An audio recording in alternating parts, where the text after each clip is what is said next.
Welcome to Toronto Planning 101. Today's episode, Know Your Role.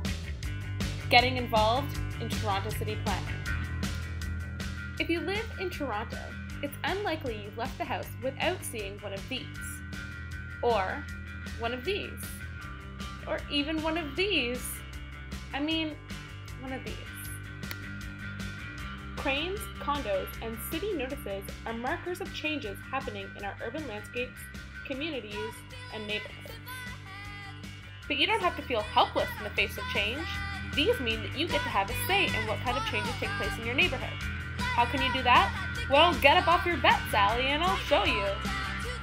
City planning can seem like an alien entity, but they are trying to improve communication. The city has 3 methods for making contact with residents regarding changes in their neighborhood. First, they often place notice in a newspaper of wide circulation. Currently, this is the Sun newspaper in Toronto. They are also required to contact some residents via first-class mail, so keep your eyes out for one of these. Finally, and these are probably the kinds of notice you're most familiar with, notice billboards are placed on site of development. Unfortunately, sometimes not all the information is there. Thank goodness for the internet. The City of Toronto website also has plenty of information about what's going on in your neighborhood. So, you want to get involved? The first step is to arm yourself with information. A good place to start is to find out what stage they are at in the application process. Toronto outlines this process as follows. First, there's the pre-application consultation with staff and community engagement. Then, the applicant submits a complete application to the city. The application is circulated by city staff, and a preliminary report is made to Community Council. There is then a chance for community consultation. The staff is then able to respond to the applicant with suggestions for revision. The application is revised and resubmitted by the applicant, and it is again recirculated, and a process of consultation, revisions, finalizations, and a final staff report are completed. There is then a public meeting at Community Council where members of the public may make deputations in support or opposition of the development proposal. A final decision is made by City Council. However, there is an opportunity for appeal at the Ontario Municipal Board if members of the public who have made deputations in the past or the developers do not agree with the decision.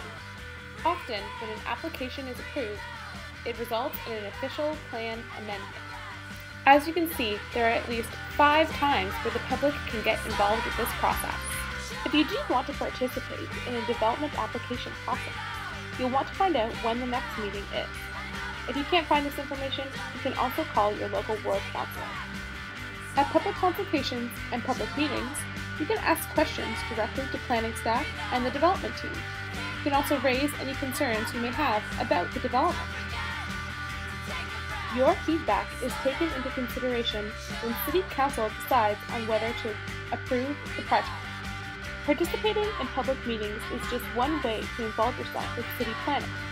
There are many other formal as well as informal ways you can participate.